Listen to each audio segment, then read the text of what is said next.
प्रातः स्मरणीय विश्ववंदनीय संतों के सम्राट सतगुरु कबीर साहिब जी के पावन चरण कमलों में त्रैवार साहिब बंदगी करते हुए मेरे मन मंदिर के आराध्य परम पूज्य गुरुदेव जी, संत समाज, साध्वी समाज, समस्त गुरुजनों के चरण कमलों में त्रैवार साहिब बंदगी करते हुए कबीर आश्रम देवरी चैनल से जुड़े हुए समस्त श्रोता बंधुओं को, माताओं को, बहनों को, प्यारे प्यारे नन्हे मुन्ने बच्चों को, दादा दादियों को, सभी को सुबह की हार्दिक शुभकामनाएं। आज का दिन सभी के लिए सुखद एवं मंगलमय हो। सतगुरु कबीर साहिब जी का मौलिक ग्रंथ रत्न बीजक, इस बीजक की महिमा, यह बीजक ग्रंथ रत्न को जो पढ़ेगा, सुनेगा और समझेगा, उसके जीवन की सारी भ्रांति, सारा दुख, सारी पीड़ा, सारा संतोष, भ्रम, मान्यताएं, पाखंड, अंधविश्वास, चमत्कार, ये सब दूर हो जाएगा। जिसमें आज संसार के लोग भटक भटक करके दुख पा रहे हैं, तो आदमी का भटकना बंद हो जाएगा। वो अपना लक्ष्य अपने से बाहर नहीं खोजेगा और समस्त प्रकार के जो भ्रम, मान्यतापूर्ण, अंधविश्वासपूर्ण टोना है, टोटका है, टंट घंट है, अनेक प्रकार के जो पूजा पाठ, पेड़ पहाड़ों को पुजवाया जा रहा है और भावनाओं में कहकर कि भावना, भाव से भगवान मिलते हैं। जो जड़ देवी देवताओं की पिंडियों की, पानी, पेड़ पहाड़ की पूजा करवाई जा रही है, उससे आदमी मुक्त हो जाएगा। भक्ति बड़ी अच्छी चीज है। भक्ति मनुष्य को करनी चाहिए, क्योंकि भक्ति से हमारा भाव शुद्ध होता है। क्या होता है? भक्ति से हमारा भाव शुद्ध होता है और प्रत्येक मनुष्य का हृदय भावना प्रधान है। तो भक्ति हमें किसकी करना है? इष्ट की, उपास्य की। हमारा इष्ट, हमारा उपास्य कौन होना चाहिए? ये पेड़ पहाड़, ये जड़ मूर्तियां, ये प्रकृति को सुंदर तो बनाना चाहिए, पेड़ पहाड़ की रक्षा करनी चाहिए, नदी आदि के जल को स्वच्छ रखना चाहिए। यही उसकी भक्ति है। और उसकी भक्ति ये नहीं है कि अगरबत्ती लगा दें, कि उसको सुला दें, जगा दें, फूल चढ़ा दें, बेलपत्री चढ़ा दें, किसी प्रकार का और भी हम जो पूजा पाठ में करते हैं, घंटी बजाना, शंख बजाना, किसी भी मूर्ति को नहलाना धुलाना या जल नदी आदि में स्नान करके पाप काटने की हमारी जो मान्यता है, इसके भरोसे हमें जीवन रहनी, आचरण में सुधार न करना, ये भक्ति के नाम पर भटकाव है। ये भक्ति नहीं है। भक्ति क्या बताई मैंने? भक्ति है भाव की शुद्धता, भाव की कोमलता, भाव की सरलता। हमारा भाव अच्छा होगा तो जीवन में जो भी व्यवहार हम करेंगे, उसका प्रभाव सामने वाले पर अच्छा पड़ेगा, जिससे हमारा जीवन व्यवहार सुखमय होगा। भाव ही हमारा कठोर है, भाव ही हमारा दूषित है, मलिन है, गंदा है, तो हमारी रहनी, हमारा आचरण, हमारा व्यवहार भी गंदा होगा। तो भक्ति तो करनी चाहिए, लेकिन भाव को शुद्ध करने के लिए जो भक्ति की जाती है, वह भक्ति जड़ मूर्तियों की नहीं करनी चाहिए, जड़ पेड़ पहाड़ आदि पानी पत्थर की नहीं करनी चाहिए, बल्कि पवित्र आत्माओं की, संत हैं, गुरुजन हैं, सदाचारी लोग हैं, समझदार लोग हैं, विवेकी लोग हैं, उनकी भक्ति करेंगे तो हमारा भाव शुद्ध होगा। आज भक्ति के नाम पर लोगों को बहुत भटकाया जा रहा है। धर्म के नाम पर विज्ञान क्या करता है? विज्ञान वस्तुओं में छुपी हुई शक्ति को खोजता है। विज्ञान जो पदार्थ हैं, उनमें छिपी हुई शक्ति को खोजता है और जीवन में सुविधा पूर्वक वस्तुओं का उपयोग करता है। जैसे आज बिजली का आविष्कार कर दिया तो हमें सुविधा हो गई ना। पहले लोग दीपक जलाते थे, फिर लैंप बनाते थे बारिश में, या हवा में लैंप जलाने में बड़ी असुविधाएं होती थी। घास लेट तेल लाते थे, दिया साफ करते थे, दुनिया का सब करना पड़ता था। बड़ा पहले लोग हाथ से आटा पीसते थे और बहुत सारी असुविधाएं थी। बैलगाड़ी वगैरह हम पैदल चलते थे, यात्राएं होती थी, कई दिन लग जाते थे। किसी से बात करना है तो उससे मिलने जाना पड़ता था। आज तो विदेश में बैठा आदमी यहीं बैठ कर के हम उससे बात कर सकते हैं। हमारा कोई परिवार का व्यक्ति हमसे दूर है, कहीं भी हो, अपने देश में हो चाहे विदेश में हो, उससे बात कर लेते हैं, है ना। आजकल कितनी सुविधा हो गई है। तो ये सारी चीजें, पदार्थों में छुपी हुई शक्ति को विज्ञान खोजता है, जिससे हमारे जीवन व्यवहार में सुविधाएं होती हैं। और धर्म हमें क्या सिखाता है? आत्मा में छुपी हुई शक्ति को खोजता है, जिससे हमारा जीवन का निर्माण होता है।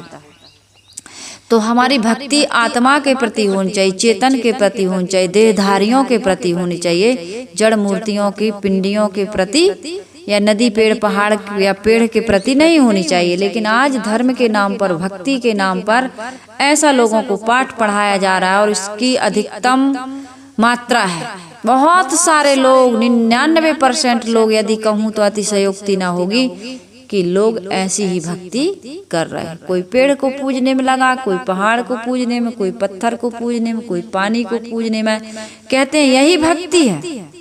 भाव से भगवान मिलते हैं। भाव से भगवान तब मिलते हैं जब आपका भाव शुद्ध हो। लेकिन ये जड़ पिंडियों की, मूर्तियों की या नदियों की या पेड़ पहाड़ की पूजा करने से तुम्हारा भाव शुद्ध नहीं हो रहा है, क्योंकि पूजा करने वाला भी वही गंदा काम कर रहा है, और जो बिल्कुल पढ़ा लिखा नहीं है, बिल्कुल पूजा पाठ नहीं करता, वह भी वही काम कर रहा है। ऐसे लोगों को मैंने अधिकतम देखा है, जो पूजा तो करते हैं, चंदन तो लगाते हैं, शंख तो बजाते हैं, घंटी तो हिलाते हैं, सब कुछ रामायण भागवत गीता भी पढ़ते हैं, लेकिन वो चतुराई, चालाकी, बेईमानी, झूठ, छल, कपट, दुनिया के जितने गंदे कार्य हैं उसको भी वो करते हैं। तो फिर ऐसी पूजा करने से, ऐसी रामायण पढ़ने से, ऐसी भागवत गीता पढ़ने से क्या फायदा?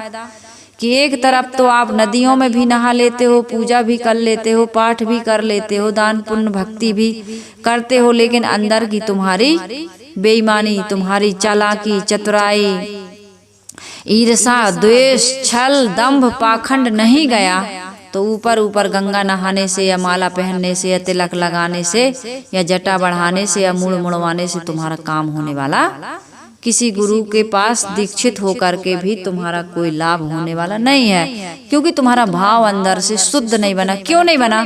क्योंकि तुमने किसी गुरु की भक्ति नहीं की। इसलिए रामायण कहती है, प्रथम भक्ति संतन कर संगा, दूजी रत मम कथा प्रसंगा, गुरुपद पंकज सेवा, तीसरी भक्ति अमान, चौथी भक्ति मम गुण गण, करहि कपट तजी गान, मंत्र जाप मम दृढ़ विश्वासा, पंचम भक्ति सुवेद प्रकाशा, षटदम शील बरत बहु विरति बहु करमा, निरति निरंतर सज्जन धर्मा, सातमी शब मोमय जग देखे, अमोते अधिक संत करि लेखे, आठवीं अथा लाभ संतोषा, और सपने नहीं देखे पर दोषा, नमम नम्र सब सोचल हीना, मम भरोस ही हर्ष न दीन्हा। रामायण भी ये कहती है कि पहली भक्ति किसकी करो? संतों की करो। तो संतों के पास जाते हैं लोग तो संत पेड़ पहाड़ पानी पत्थर में अटका देते हैं। वह संत संत नहीं हो सकता है, भले वो कितनी बड़ी उपाधि वाला हो, कितनी बड़ी डिग्री वाला हो, कितने बड़े चेला चाटी वाला हो, कितनी भीड़ लगती हो उसके पंडाल में, लोग ना बनते हो, 4-4 5-5 पंडाल क्यों ना बनते हो, लेकिन यदि वो अपनी जनता को, अपने भक्तों को यदि वो जड़ मूर्तियों की भक्ति करने के लिए लगा देता है तो वो गुरु भटका हुआ है कि नहीं। वो अपने पास बुलाने वाले को कहता है कि इस भगवान की तुम सेवा करो, इसकी पूजा करो, इसकी सेना तुम्हारी रक्षा करेगी। हमारे हनुमान जी, हमारे दादा महाराज, हमारे बालाजी, हमारे शंकर जी, हमारी पार्वती जी कहाँ है? गुरु से बड़ा भगवान इस दुनिया में नहीं है, क्योंकि गुरु हमें अपने अंदर जो छिपा हुआ भगवान है उसको बताता है। गु आने अंधकार और रू आने प्रकाश। हमारे जीवन का जो अज्ञान है, हमारे जीवन का जो अंधकार है, उसको अपने ज्ञान से वो हर लेता है। गुरु वह नहीं है कि जो पेड़ पहाड़ पत्थर को पुजवाने लगता है। गुरु के पास जाते हैं लोग, आजकल के गुरु, हमेशा के गुरु, पहले के और पीछे के गुरु यही कर रहे हैं कि आदमी को जड़ पिंडियों की ओर, नदियों की ओर, नर्मदा की ओर, गंगा की ओर, पेड़ और बटे और सावित्री, सब दुनिया के उसमें फंसा देते हैं। जाओ इस दिन उपवास कर लेना, इस मंत्र को जाप कर लेना, इस प्रकार से धागा बांध देना, इस प्रकार से टोटका कर लेना, इस प्रकार से पेशी कर लेना, तुम्हारा दुख दूर हो जाएगा। दुख दूर नहीं होगा, इससे दुख और बढ़ जाएगा, क्योंकि आपको भटका दिया है।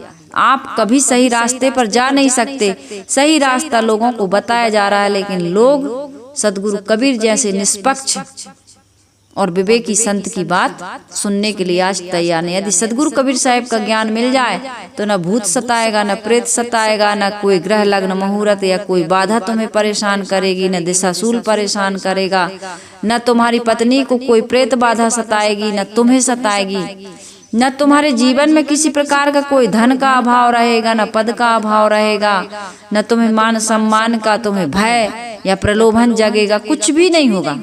तुम निर्भय, निर्भ्रांत, शांत और प्रसन्न जीवन जीने लगोगे। लेकिन ऐसे निष्पक्ष सदगुरु संत कबीर की बात बहुत कम लोग समझ पाते, बहुत लोग नहीं समझ पाते। क्यों नहीं समझ पाते? क्योंकि उनका भाव शुद्ध नहीं हो पाता है। सदगुरु कबीर साहब पहली शर्त यही रखते हैं कि विवेकी बनो, समझदार बनो, विचारवान बनो। और विवेकी, समझदार, विचारवान बनने के लिए लोग तैयार नहीं हैं। भावना प्रधान तो है, लेकिन विचार प्रधान नहीं बनते, क्योंकि विचार करने में लोगों को बड़ा परिश्रम करना पड़ता है। क्योंकि विचार तो हमारा कहीं भी चलता रहता है, चलता रहता कि नहीं चलता रहता। विचारों में तो विकार ही विकार भरा है। इसकी निंदा, उसकी चुगली, उसकी छल कपट, बेईमानी, राग द्वेष, ईर्षा, जलन, यही सब भरा है मन में। विचारों में तो यही आ रहा है। तो इसलिए कहते हैं भैया, भगवान तो भाव के भूखे हैं। यदि भाव से तुम उनको भोग लगाते हो, रूखा सूखा भी दे देते हो, तो भगवान जो तुम खाते हो पहले उनको भोग लगा दो, भगवान उतने में ही खुश हो जाएंगे। हनुमान जी को तुम 5 किलो लड्डू चढ़ाते हो, कब? भगवान हमें अच्छी पत्नी मिल जाए, अच्छा पति मिल जाए, या अच्छे बाल बच्चे मिल जाए, या मुकदमा में विजय मिल जाए, या अमुक अमुक काम हो जाए, तो 5 किलो मगध के लड्डू चढ़ाएंगे। वो 5 किलो मगध के लड्डू के लिए बेचारा हनुमान उतना परिश्रम करेगा, या शंकर भगवान उतना परिश्रम करेंगे? मिलना है 5 किलो लड्डू और खा ले 5 किलो लड्डू तो पेट ही खराब हो जाए। तो 5 किलो लड्डू के लिए वो तुम्हारे लिए पत्नी खोजने जाएंगे? 5 किलो लड्डू के लिए तुम्हारी मुकदमा में विजय के लिए वकील की बुद्धि पलटने जाएंगे? क्या वो रिश्वत खोर है? क्या वो तुम्हारे 5 किलो लड्डू के भूखे हैं? क्या तुम उन्हें लड्डू नहीं चढ़ाओगे तो भूखे मर जाएंगे?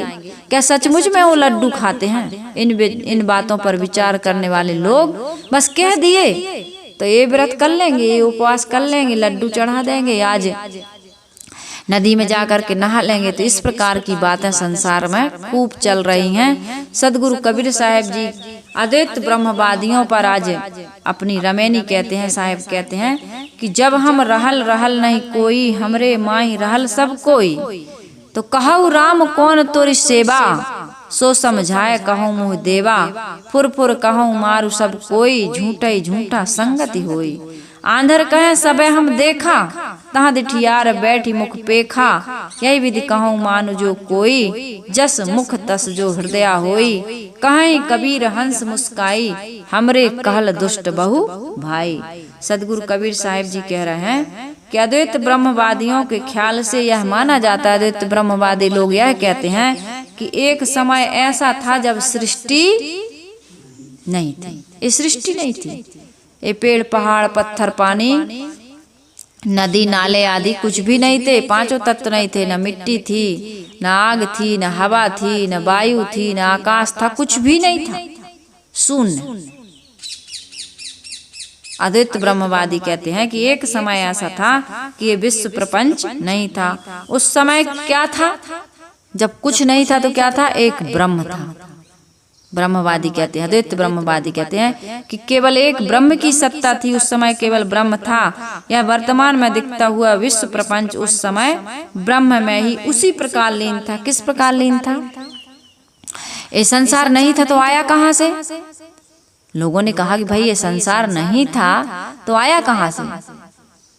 फूंक मारने से तो आएगा नहीं भाई, कारण है तब कार्य होता। तो उस समय जब ब्रह्म बस था, ये जगत प्रपंच नहीं था, तो ये जो आ गया है जगत प्रपंच, तो ये कहाँ था?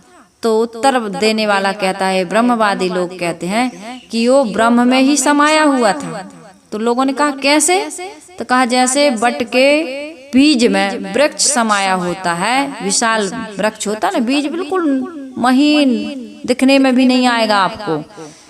इसी प्रकार से ये जगत ब्रह्म में निहित था। ब्रह्म तो बहुत बड़ी चीज है, जगत क्या है? छोटी मोटी चीज है। तो बीज रूप में ब्रह्म में ये जगत समाहित था। उस समय जल मिट्टी के संयोग पाकर वो बीज क्या हुआ? अंकुरित हुआ।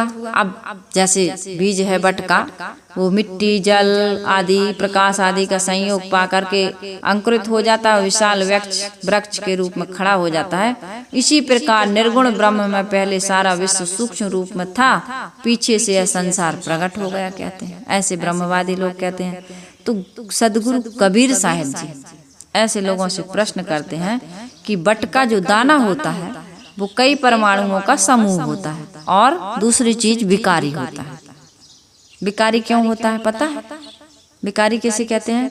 जिसमें निर्माण पुष्टि और विनाश लगा हो, जो एक रस ना हो, जो बनने और बिगड़ने वाला हो, नाशवान और क्षणभंगुर हो, उसको क्या कहते हैं?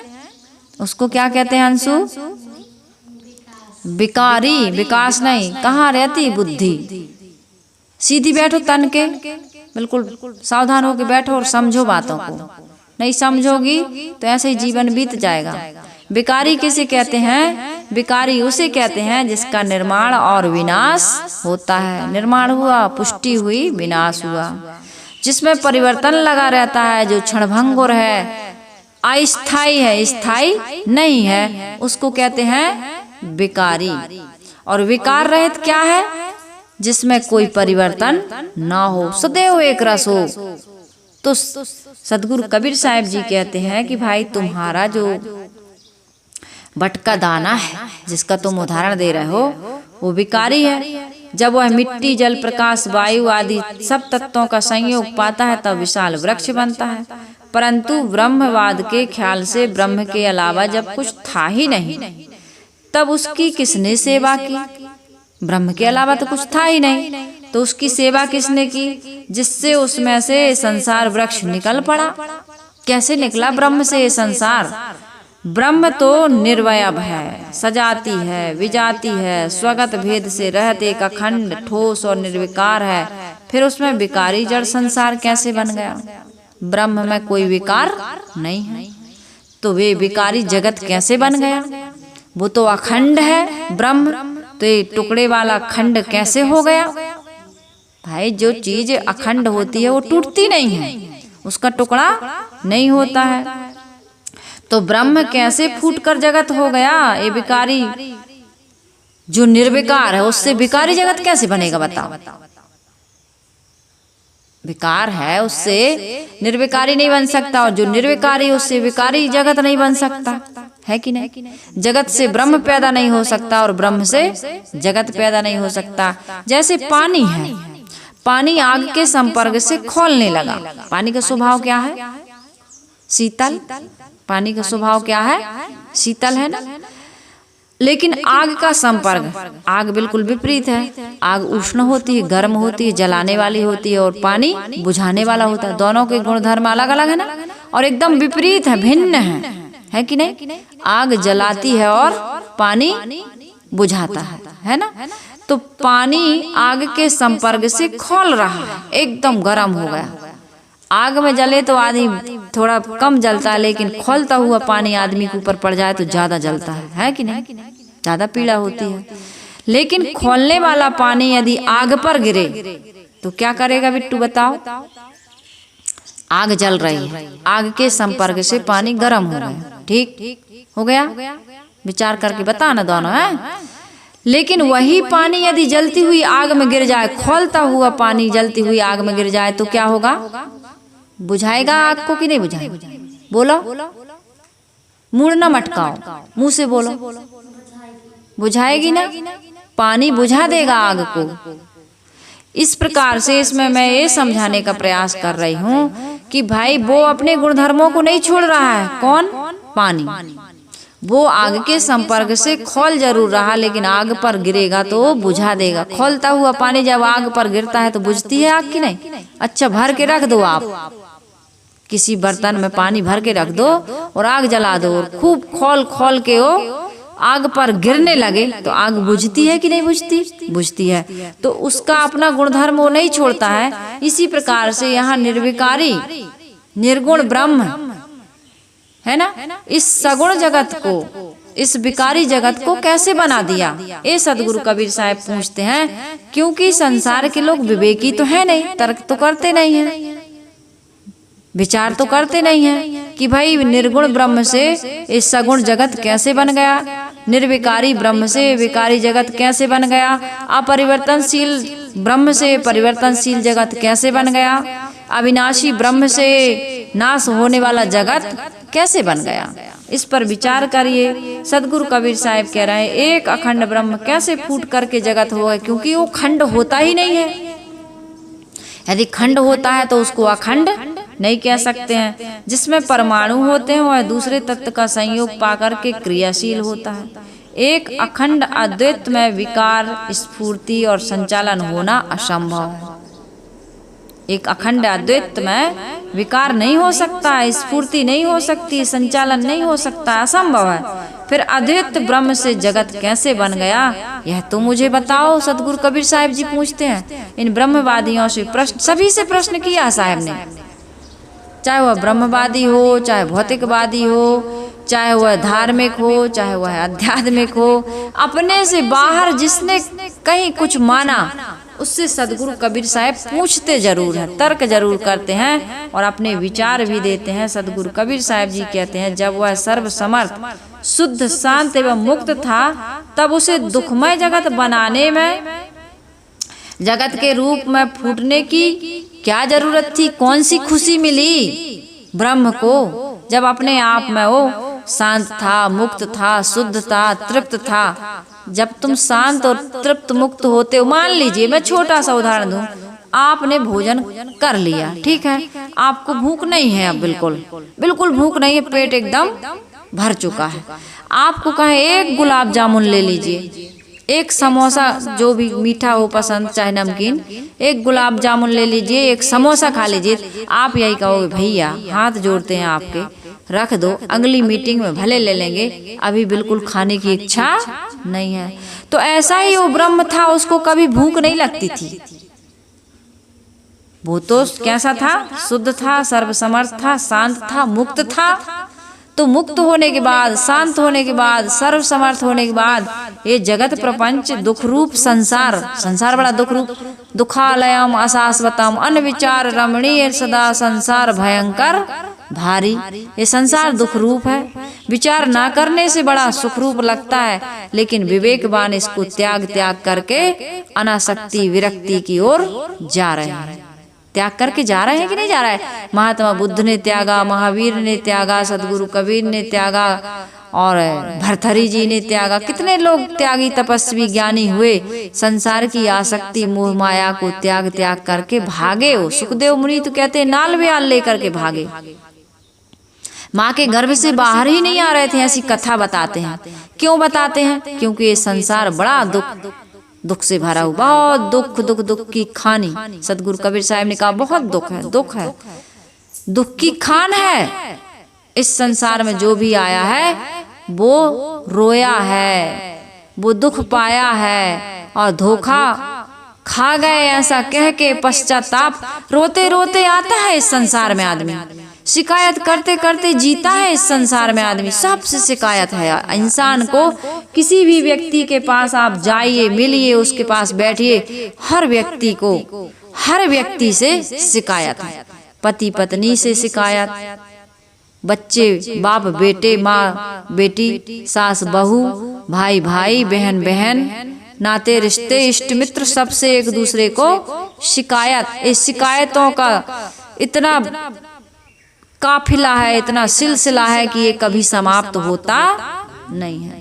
तो रोते हुए आता है, शिकायत करते हुए जीता है और पश्चाताप करते हुए मरता है। हर व्यक्ति की कहानी है। इसलिए समझदार व्यक्ति इस संसार से विरक्ति ले लेता है, अनासक्ति और त्याग वैराग्य के मार्ग पर चलता है। तो सदगुरु कबीर साहब बहुत सुंदर प्रश्न पूछते हैं कि मेरे भाइयों ये बताओ, ब्रह्मवादियों, ज्ञानियों, यह बताओ कि जब वो सर्वसमर्थ था, शुद्ध था, शांत था, मुक्त था, तब उसे दुखमय जगत के रूप में फूटने की क्या जरूरत थी? उसे क्या खुशी मिली उस ब्रह्म को?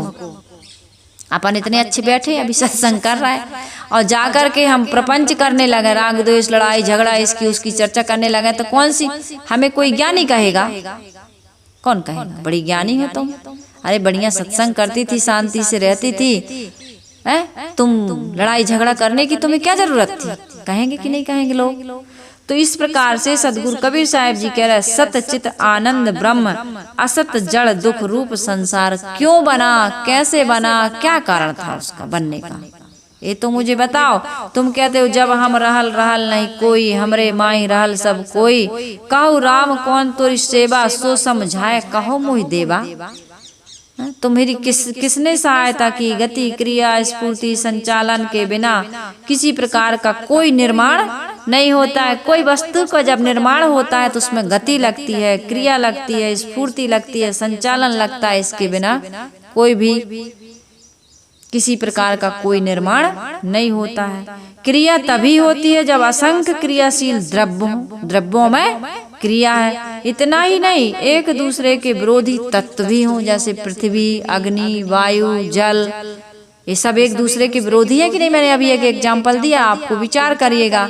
विचार नहीं करोगे तो भावनाओं में पड़ करके भटक जाओगे, इसलिए विचार करो। एक अखंड ब्रह्म में यह सब असंभव है कि नहीं?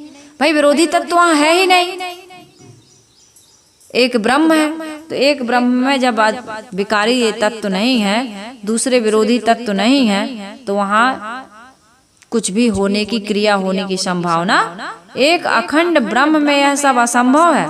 केवल बटका दाना जो स्वयं भी विकारी तथा अखंड असंख्य परमाणुओं का योग है, तब एक पेड़ नहीं बन सकता है जब उससे पृथक, बीज से पृथक पृथ्वी, जड़ प्रकृति में असंख्य परमाणुओं की ढेरी रूप अनेक तत्व होते हैं, तब वह वट का बीज जो है वो पेड़ बनता है। असंख्य परमाणुओं की ढेरी रूप अनेक तत्व ना हो और उनका उपयुक्त संयोग उस दाने को ना मिले, बीज से वह वृक्ष में मिट्टी, जल, प्रकाश, वायु आदि रूप प्रकृति ने बीज की सेवा नहीं की होती, तो बीज कभी वृक्ष नहीं बनता। समझ में आ रही बात?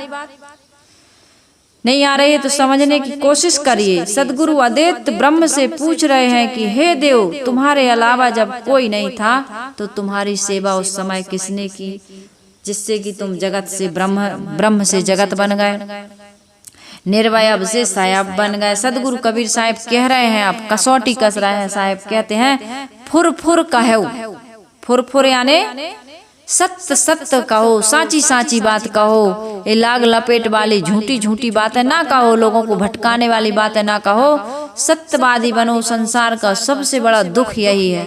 ये संसार दुख रूप इसीलिए प्रतीत हो रहा है कि यहाँ झूठ छल प्रपंच का बोलबाला ज्यादा है कि नहीं। हर कहीं आप संसारियों को देख लो, धार्मिकों को देख लो, सब झूठे ही बोल रहे हैं। हम कहते हैं संसारी लोग बड़े झूठे हैं, वकील बड़े झूठे हैं, राजनेता बड़े झूठे हैं। कई धर्मगुरु लोग झूठे नहीं?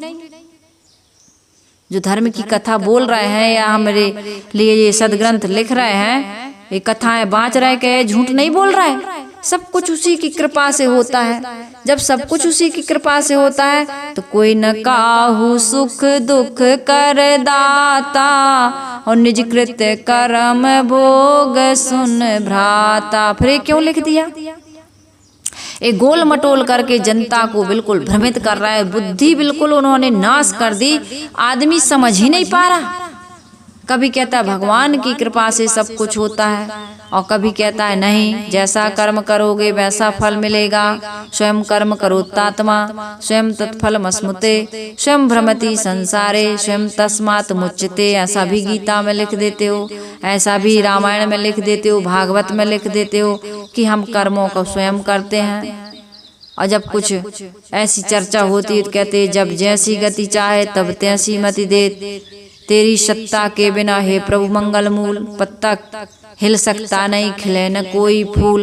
और जब पाप अपराध हो जाता है, हिंसा हत्या हो जाती है, डाका डल जाता है, व्यभिचार बलात्कार हो जाता है, तो कहते हैं अपने अपने कर्मों से आदमी दुख पा रहा। तो फिर समझ में नहीं आता साधारण जनता को कि आखिर बात है क्या। तो इस प्रकार का झूठ धर्म ग्रंथों में बोला गया, लिखा गया, आज भी उसका वर्णन हो रहा है। इसलिए सदगुरु कबीर साहब कह रहे हैं, फुर फुर कहो मारू सब कोई, झूठा ही झूठा संगति होई। सदगुरु कबीर साहब कहते फुर फुर कहो, झूठी झूठी बातें ना कहो। यदि जैसा जगत है अनेक जड़ तत्वों तथा जड़ द्रव्यों से सर्वथा भिन्न अनेक जीव, अनेक जड़ द्रव्यों से भिन्न अनेक जीव, सर्वथा भिन्न अनेक जीव, वैसे ही कहो जैसा ये जड़ तत्व अलग है और चेतन तत्व अलग है। इस जड़ चेतन की ग्रंथि को जो काट दे वही सदगुरु है।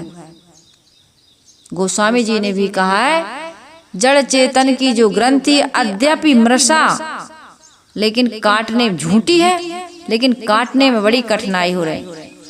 रामायण की एक चौपाई एक जगह गोस्वामी जी ने कहा कि ये जड़ चेतन की जो ग्रंथि पड़ गई है, जगत में जो जीव आसक्त हो गया है, इस आसक्ति को काटना, इस अज्ञान को नाश करना या समझना बड़ा कठिन हो गया है तो असत्य, लेकिन इसको असत्य समझने में बड़ा दिक्कत जा रही है लोगों को। सदगुरु कबीर साहिब जी कह रहे हैं, जैसे जगत है, जगत अनेक जड़ तत्वों का समूह, सर्वथा जड़ से पृथक जीव, वैसे ही कहा जाए तो लोग असंतुष्ट होते हैं। सदगुरु कबीर साहिब की कथा में ज्यादा लोग नहीं पहुंचते। ज्यादा लोग कहाँ पहुंचते हैं? जहाँ झूठ का व्यापार चल रहा है, झूठ बता रहा है। भावनाओं से जहाँ भक्ति का प्रचार प्रसार हो रहा है वहाँ लोग जाते हैं, लेकिन हमारे विचारों से जहाँ भक्ति को जोड़ा जाता है, विवेक से जहाँ भक्ति को जोड़ा जाता है, सत्संग से जहाँ भक्ति को माने समझ से जहाँ भक्ति को जोड़ा जाता है, वहाँ लोग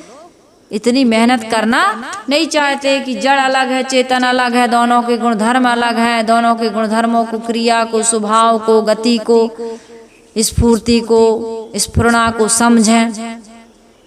और कुछ तो विद्या पढ़ने के लिए हम तैयार हैं, क्योंकि वहाँ से हमको जीवन निर्वाह के लिए धन मिलेगा, लेकिन जीवन निर्माण के लिए जहाँ से ज्ञान मिलेगा वहाँ जाने के लिए, वहाँ उस विषय को समझने के लिए आज कोई तैयार, उसको तो केवल भक्ति से जोड़ दिया। भक्ति करो, थोड़ी घंटी हिला दो, थोड़ा शंख फूंक दो, बेलपत्री फूल आदि चढ़ा दो और भोग लगा दो।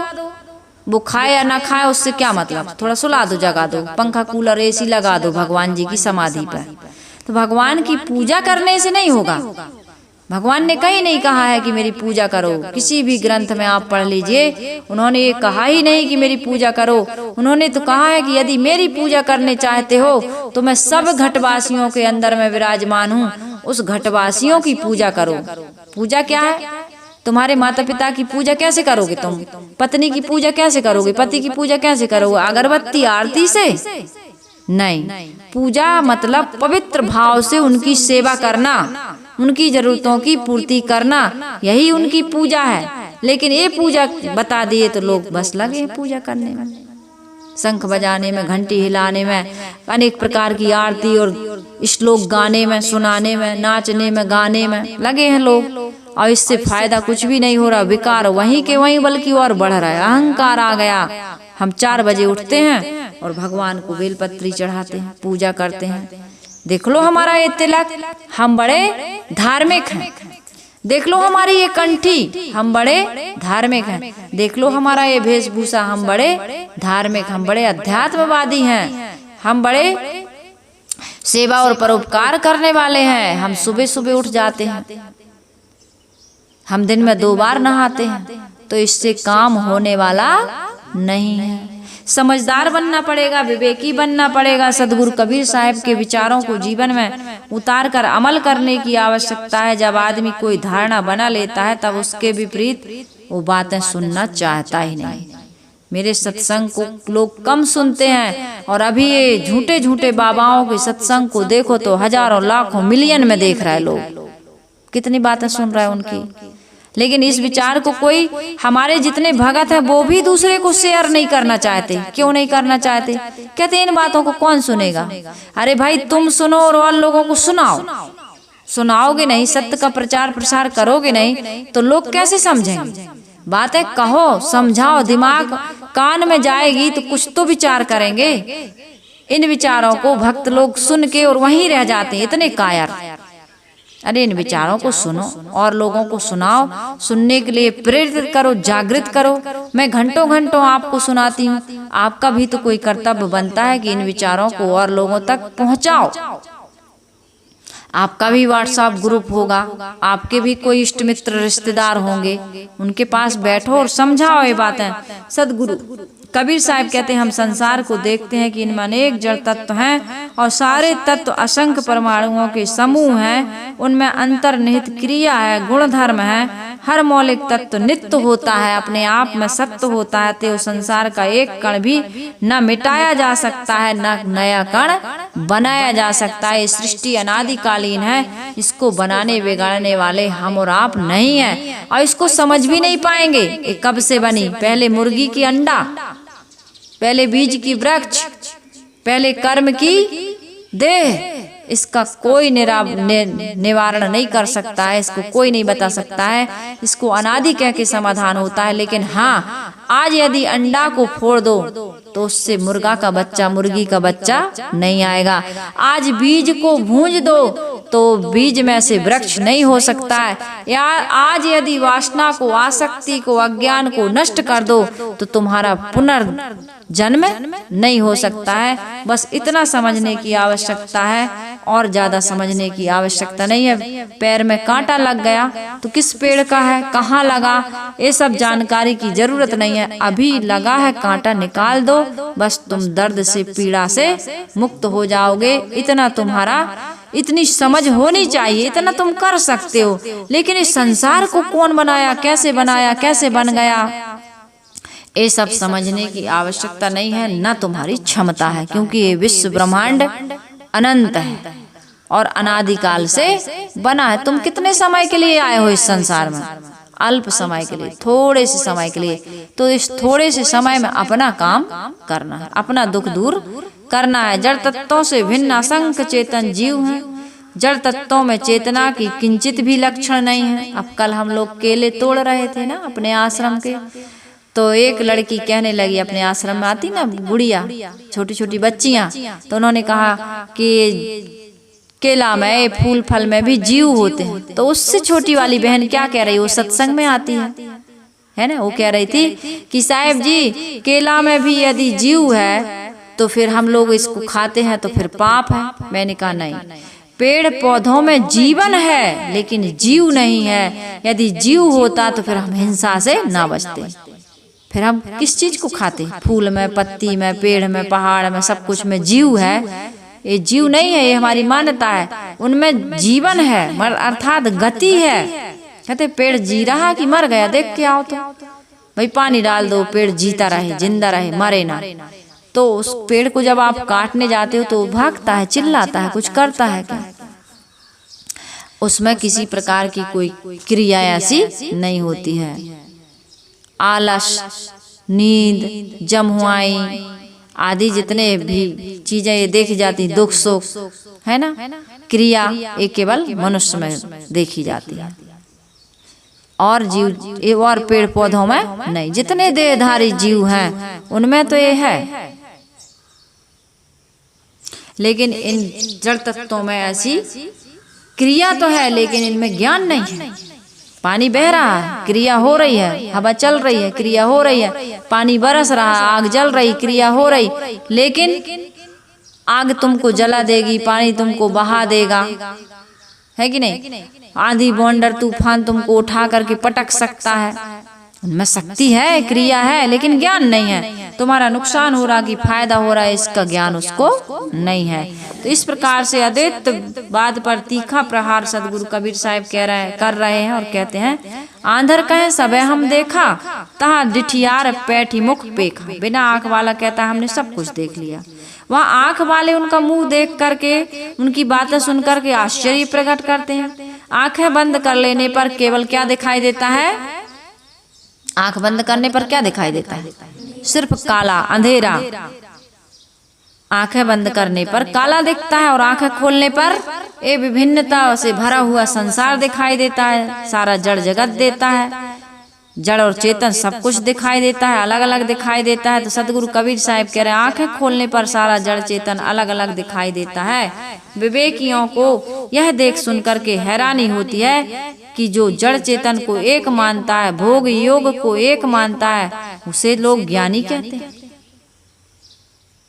यह कैसे कहा जाए कि उनकी आंखें, यह कैसे कहा जाए कि जिसने आंखें बंद कर ली हैं, जिसको केवल एक काला काला दिखता है, वह सत्य ज्ञान का प्रचारक है? ये कैसे मान लिया जाएगा? जो कहता है कि सब एक ही है, भौतिकवादी कहता है सब भौतिक तत्वों की सारी करामात है, और अध्यात्म में जुड़े हैं अद्वैत ब्रह्मवादी कहते हैं नहीं, सब ब्रह्ममय है, भोग त्याग, ग्रहण त्याग, जड़ चेतन, खाद्य खाद्य सब। तो फिर तुम भोजन की जगह मिट्टी खा लो,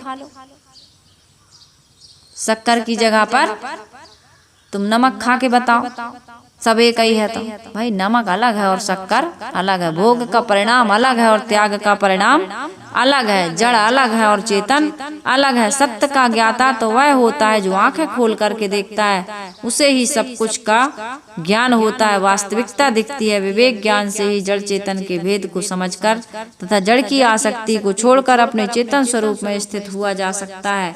जहाँ जड़ चेतन मूलतः एक ही है, वहाँ भोग भी और योग भी एक है। वहाँ बंध मोक्ष के भेद का प्रश्न ही नहीं, विधि निषेध का कुछ भी अंतर नहीं, फिर सदाचार का भी आलंबन नहीं। इन सब को ज्ञान कहना घोर आश्चर्य और अज्ञान है। ये ज्ञान नहीं है भाई। ज्ञान तो वह है जहाँ बंध मोक्ष का निर्णय हो, जहाँ ग्रह त्याग का विवेक और समझ हो। यदि ऐसा नहीं है, सघन बादलों से ढकी हुई भादों की रात अंधियारी होती है, अपने हाथ का अपना दूसरा हाथ नहीं दिखता, इतना कालापन रात में हो जाता है। भादों की रात, एक हाथ दूसरे हाथ को नहीं दिखता, पूरा सब कुछ काला काला। सुबह का जब प्रकाश होता है तो अनेकतापूर्ण संसार ज्यों का त्यों दिखता है। सुबह होती है, रात के बाद जब सुबह होता है तो सब दिखता है। कौन समझदार कहेगा कि रात्रि का वो अंधकार ही सत्य है, वही ज्ञान है? भाई रात्रि का अंधकार अपने समय में सत्य है, लेकिन सुबह वह सत्य नहीं हो सकता है। अतएव जड़ चेतन की एकता मानना ज्ञान नहीं है, यह अज्ञान है। इस बात को समझने की आवश्यकता है। सदगुरु कबीर साहब कहते हैं कि जस मुख तस जो हृदया होई। सदगुरु कबीर साहब जी कहते हैं कि इस प्रकार जड़ चेतन की भिन्नता मैं बता रहा हूँ, यदि कोई इसे समझ सके तो माने। सच्चा ज्ञान वही है जो दिल और जुबान पर एक हो। हम हृदय से जैसे संसार को जान रहे हैं, वाणी से भी वैसे ही व्यक्त करना चाहिए। ऐसा नहीं कि अनुभव में तो कुछ और आ रहा और वाणी हम वही पेलते जा रहा है। नहीं नहीं नहीं नहीं, ब्रह्म एक है, ये पूरा संसार ब्रह्ममय है। ये त्याग ग्रहण सब बेकार चीजें हैं, सब कुछ ब्रह्ममय है। कुछ भी करो, भोग करो चाहे त्याग करो, उससे कोई फर्क नहीं पड़ता। लेकिन अनुभव में तो आ रहा है कि भोग का परिणाम अलग है और त्याग का परिणाम अलग है। यदि सब ब्रह्ममय है तो सबकी पत्नी तुम्हारी पत्नी, सबके बेटे तुम्हारे बेटे, सबकी संपत्ति तुम्हारी संपत्ति। फिर ये अलग अलग मानने की, अपना अपना ये भेदभाव करने की आवश्यकता कहाँ है? लेकिन इसके बिना चलेगा नहीं। साहिब कह रहे हैं इस प्रकार नित्य देखते हैं, अतएव हमें सुख से भी मुख से भी ऐसा ही कहना चाहिए। जैसा हम देख रहे हैं वैसा हमें मुख से कहना चाहिए। क्या देख रहे हैं हम? तीनों काल में जगत मिथ्या है, जड़ संसार है ही नहीं। तो यह अनुभव कुछ कथन कुछ सही भी है और कुछ गलत भी है। भाई मेरा और इसका संबंध तीनों काल में नहीं है, लेकिन अभी तो वर्तमान में हो रहा है कि नहीं? अभी तो जगत दिखाई दे रहा है कि नहीं दे रहा? तो अभी वर्तमान में है, इसलिए साहिब ने कहा है कहो तो है नहीं, ना ही कहा न जाए, है नाही के बीच में साहिब रहा समाये। यदि मैं कहूँ कि जगत नहीं है तो आज प्रत्यक्ष दिख रहा है, लेकिन मैं कहूँ है तो ये कुछ समय बाद नहीं रहेगा। दोनों सच है ना? अभी तो है, लेकिन कुछ समय के बाद मेरा और इसका संबंध सदा सदा के लिए समाप्त हो जाएगा। तो क्या करता है ज्ञानी? है नाही के बीच में, है भी और नहीं भी है। लोग कहेंगे ऐसा कैसे? ऐसा इसलिए कि भाई व्यवहार में तो सत्य है, लेकिन समाधि में ये सत्य नहीं है। इंद्रियों से तो सत्य प्रतीत हो रहा, लेकिन मेरी आत्मा में ये सत्य जड़ जगत का कोई किसी प्रकार की कोई पहुंच नहीं है। और एक दिन ऐसा आएगा जब इस संसार से मेरा संबंध समाप्त हो जाएगा। कैसे? ज्ञान के द्वारा, समाधि के द्वारा, साधना के द्वारा। जब हमारी मन इंद्रियां हमारे जैसे कछुआ अपनी इंद्रियों को समेट लेता है, फिर उसको कुल्हाड़ी से भी काटो तो वो कटता नहीं है। गीता पढ़िए आप, गीता में कहा है आत्म संयमी व्यक्ति भी ऐसा ही होता है। वो इस संसार में रहता है, लेकिन संसार का प्रभाव, सदगुरु कबीर साहिब जी ने कमल के पत्ते से उसका उदाहरण दिया। उन्होंने कहा कमल पत्र है संत जन रहे जगत की माई, बालक केरी धाय जो आपन जानत नाई। कमल के पत्ते पर पानी की बूंदें पड़ती हैं, लेकिन पानी गीला नहीं कर पाता, कमल के पत्ते को लुढ़क करके नीचे गिर जाता है। इसी प्रकार से ज्ञानी इस संसार में रहते हुए भी संसार में लिपायमान आसक्त नहीं होता, वही सुखी होता है। आत्मा में ही संसार का सारा सुख समाया हुआ है। तो आत्मज्ञानी बनो, इसलिए कहते हैं आत्मा में स्थित होने का काम करो। ये संसार तो न पहले इससे तुम्हारा संबंध था, न कुछ समय के बाद तुम्हारा इससे संबंध रह जाएगा। फिर इतनी मोह माया आसक्ति जो दुख दे रही है क्यों बनाते हो? भ्रम मान्यताओं में क्यों पड़ते हो? मैंने कहा देखिए, एक डिप्टी साहब थे, गुरुदेव जी ने घटना बता रहे थे, बताते रहते हैं, गुरुदेव जी बताया करते थे। प्रायः काशी में गुरुदेव जी निवास कर रहे थे। अद्वैत विचार के एक सेवा मुक्त डिप्टी कलेक्टर गुरुदेव जी से मिलने आए। उन्होंने अभिवादन के बाद छूटते हुए कहा, क्या स्वामी जी आप जगत को सत्य मानते हैं? गुरुदेव जी से पूछा। गुरुदेव जी ने कहा जगन मीमांसा नाम की पुस्तक पढ़ी है, उससे मुझे आभास हुआ कि आप संसार को, गुरुदेव जी से वो कह रहा है मैंने जगत मीमांसा पढ़ी है गुरुदेव जी की।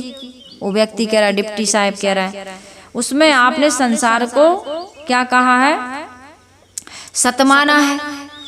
गुरुदेव जी ने लिखी है जगन मीमांसा, गुरुदेव जी की जगन मीमांसा उसने पढ़ी, तो उसने कहा कि आपने जगन मीमांसा हम जगत को सत्य माना है। तो गुरुदेव जी ने कहा भाई ईमानदारी से बताइए, ये पृथ्वी, ये चांद, ये सूरज, जो कुछ भी दिखाई दे रहा है, ये पेड़ पहाड़ नदियाँ, ये तुम्हें जो दिखाई दे रहा है सच में कहिए कि दिखाई दे रहा है कि नहीं दे रहा? जो कुछ भी तुम विभिन्नता से भरा हुआ ये संसार तुम्हें दिखाई दे रहा है कि नहीं? तो हंसने लगे, कोई उत्तर नहीं दे पाए। तो गुरुदेव जी ने कहा डिप्टी साहब हर पदार्थ अपने आप में सत्य है और दूसरे पदार्थ में असत्य है।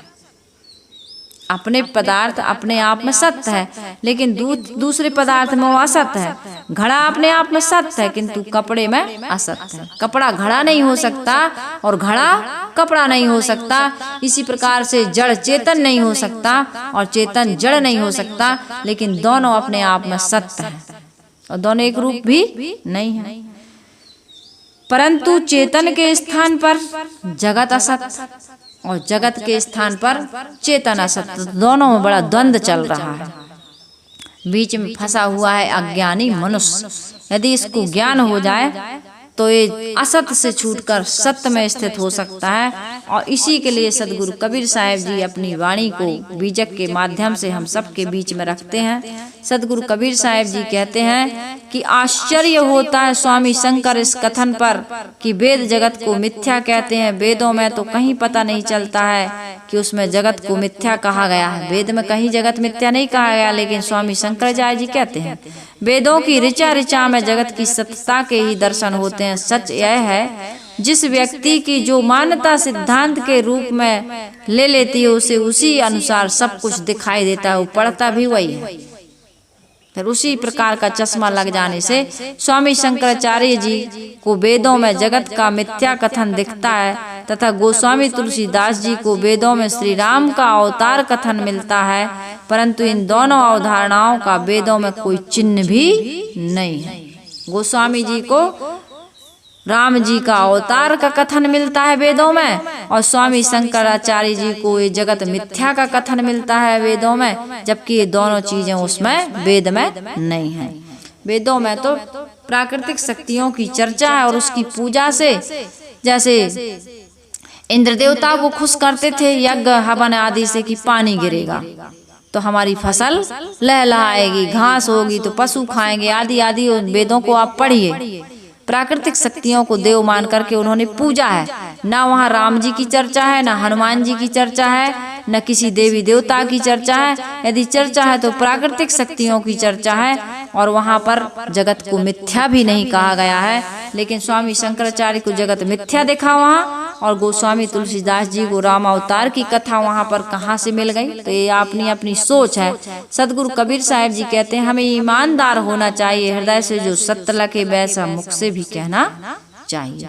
इसमें शास्त्र प्रमाण, गुरु परंपरा एवं लोक वेद कुछ भी आड़े आए तो उनकी परवाह नहीं करनी चाहिए। मनुष्य का विवेक सर्वोपरि है, मनुष्य ही गुरु है, मनुष्य की ही रचना शास्त्र है, अतएव मनुष्य को विवेक रखना चाहिए, विवेक को सर्वोपरि स्थान देना चाहिए, क्योंकि मनुष्य ही गुरु है और मनुष्य वेद शास्त्रों को रचता है। इसलिए मनुष्य को अपनी कीमत किससे आंकनी चाहिए? विवेक से, भाव से नहीं, श्रद्धा से नहीं, वो तो होना चाहिए, लेकिन विवेक की बलि चढ़ा कर नहीं। मैं हमेशा हर प्रवचन में कहती हूँ, सदगुरु कबीर साहब कह रहे हैं कहीं कबीर हंस मुस्काई हमरे कहल दुष्ट बहु भाई।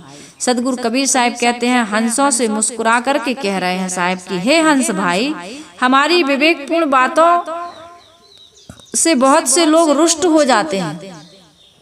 हमरे कहीं कबीर हंस मुस्काई हमरे कहल दुष्ट बहु भाई। हे हंस भाई, हे बीबी के निर्छीर लोगों, मेरी बातों से जो पोगापंथी लोग हैं वो बड़े नाराज हो जाते हैं, रुष्ट हो जाते हैं, मुझसे झगड़ा करने के लिए मेरे पास आ जाते हैं। लेकिन सदगुरु कबीर साहब जी कहते हैं कि यहाँ हंस शब्द का प्रयोग मैं जानबूझ करके कर रहा हूँ, क्योंकि हंस निर्छीर विवेकी होता है, वो पानी को छोड़ देता है, दूध को ले लेता है। इसी प्रकार से जो विवेकी होते हैं वह ये मिले हुए से लगते जड़ जगत से अपने चेतन स्वरूप को विवेक से पृथक करके अपने आप में स्थित होने का काम करते हैं। चावल कंकड़, दुष्ट सज्जन, पाप पुण्य, विधि निषेध, कर्तव्य अकर्तव्य, खाद अखाद, बंध मोक्ष, ये सब दोनों एक दूसरे में मिले हैं। अब इसको हम अलग अलग कैसे करेंगे? कौन सा साधन है बताओ मानसी, कौन सा साधन है? दो चीजें मिली हैं एक में, चावल और कंकड़ मिले हैं, या दुष्ट और सज्जन एक जगह खड़े हैं, पाप और पुण्य दो कर्म है ना, ग्रहण और त्याग दो तुम्हारा कर्म है, कर्तव्य अकर्तव्य कर्म है, खाद और अखाद खाने योग और त्यागने योग दो चीजें हैं। एक तरफ मांस रखा है मान लीजिए, और एक तरफ सब्जी रखी है, फल फूल रखे हैं, बढ़िया बढ़िया पेय पदार्थ रखे हैं, सात्विक जो हैं। तो आप इनमें से चुनना चाहते हो तो कैसे चुनोगे? किसके बल पर चुनोगे? किसके बल पर चुनोगे? कंकड़ चावल से कैसे निकालोगे? किसके बल पर? पूछो दादी से, किसके बल पर निकालेंगे? विवेक के बल पर तो निकालोगे, इतने देर से बता रही हूँ, समझ में नहीं आ रहा। किसके बल पर अलग अलग करोगे? भाई सज्जन व्यक्ति और दुर्जन, तुम्हारे स्कूल में दो प्रकार के मित्र हैं। एक तो बड़ा पढ़ने लिखने वाला, बड़ा समझदार, बड़ा सज्जन है, बड़ा सुंदर व्यवहार करता, और एक बिल्कुल पढ़ता लिखता नहीं, एकदम गधा गधी और एकदम दुष्ट, उसका व्यवहार आचरण उसका बिल्कुल गंदा। तो आप कैसे करोगे? चुनाव करोगे ना, किसको चुनोगे? किसको चुनोगे? सज्जन को चुनोगे, विवेकवान को चुनोगे, और जो पढ़ने लिखने में होशियार उसको चुनोगे। तो किसके बल पर चुनोगे? अपने विवेक के ज्ञान पर। तो इसी प्रकार से अपने विवेक को, विचार को किसी प्रकार की बलि चढ़ा करके मत जीना जीवन में। उस विवेक विचार को आपको उपयोग करना है, जड़ को छोड़कर अपने चेतन स्वरूप को पकड़ना है, उसको समझना है, उसमें स्थित होना है। यही हंसत्व है, यही समझदारी है। ऐसे हंस विवेकियों की ओर देखकर सदगुरु कबीर साहब मुस्कुराकर कहते, हे भाई, विवेक की बातें सुनकर कोई रुष्ट होता है तो उसको खुश करने का क्या उपाय? अरे भाई सही सही कह रहे हैं, आप नाराज हो गए तो आपको खुश करने का फिर कोई उपाय हमारे पास नहीं, क्योंकि हम तो झूठ बोलेंगे नहीं। मैं सच्चा पथ का राही हूँ, कह सकता दिन को रात नहीं, ईमान बेच दूं टुकड़ों में, यह मेरे बस की बात नहीं। सदगुरु कबीर साहब कहते, मैं सच्चे पथ का राही हूँ, कह सकता दिन को रात नहीं। भाई दिन है तो मैं उसको रात नहीं कह सकता, और ईमान बेच दूं टुकड़ों में, छोटी छोटी सी चीजों के लिए मैं अपनी सच्चाई को बेच दूं, तो ये मेरे बस की बात नहीं है। मैं कोई मठ मंदिर मजहब की स्थापना करने के लिए नहीं आया हूँ, मैं केवल सत्य की स्थापना करने आया हूँ और भटके हुए लोगों को जगाने के लिए आया हूँ। जैसे मैं जगा हुआ हूँ ऐसे तुम्हें जगाने का प्रयास कर रहा हूँ। इसलिए सदगुरु कबीर साहब जी डंके की चोट पर बाजार में खड़े होकर के कहते हैं, वो किसी प्रकार की सिक्योरिटी में कैद होकर की बंदूकधारी या गनधारी उनके पास नहीं थे, केवल उनके पास जनता का बल था और सत्य का बल था। सत्य के बल पर जनता उनके पीछे लगी रहती थी और जनता उनकी रक्षा करती थी।